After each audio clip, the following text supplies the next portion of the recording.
सगळ्यांना माझे नाव प्रभा अभिनव तेली. Yes.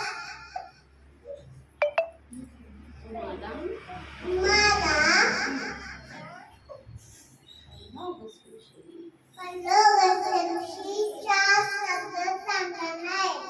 ते तुम्ही शांतपणे ऐकून घ्यावे.